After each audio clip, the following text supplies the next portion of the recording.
Abans hi havia dos classes de pregoners.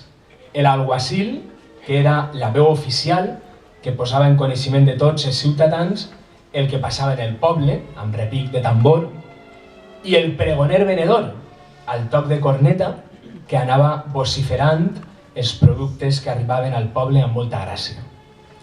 A mi m'agradaria, en esta nit, com l'alguacil, anunciar-vos les característiques més importants de la figura de Sant Vicent. I com el pregoner, que oferta els productes més genuïns del poble, destacar esta nit els colors més característics d'esta festa. Colors que, amb molta franquesa, vos resumiria en 4 paraules. Amistat, alegria, diversió i convivència. Almenys, aquesta és la impressió que guarde jo de l'experiència vicentina de l'any passat.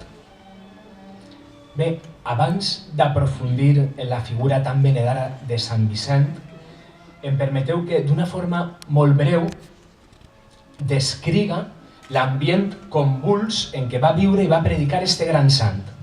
Un ambient prou més complicat al nostre actual, encara que parega mentira, prou més complicat. A Vicent li va tocar viure un temps de desgràcies molt reals i molt dures, pestes, desordres, incerteses, guerres endèmiques i molta sovint temors i amenaces sobre una societat un tant desconcertada.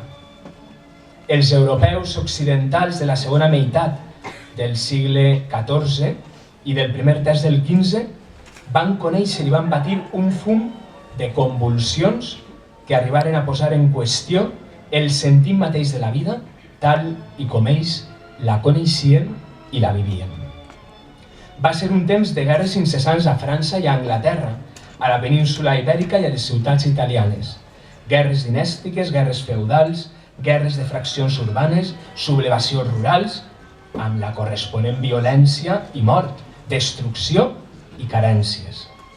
Un temps de pestes recurrents que produïen mortandats massives, despoblaments de viles i regions. Dit d'una altra forma, donava la sensació de viure baix una espècie de maledicció divina. Segurament l'Europa occidental no ha conegut mai un predicador tan espectacular i tan massiu com Vicent Ferrer, però segurament també mai s'ha conegut un temps com aquell tan propici per a un sant com aquest. Un sant europeu i segurament un dels personatges que millor expressen la societat i l'època del moment.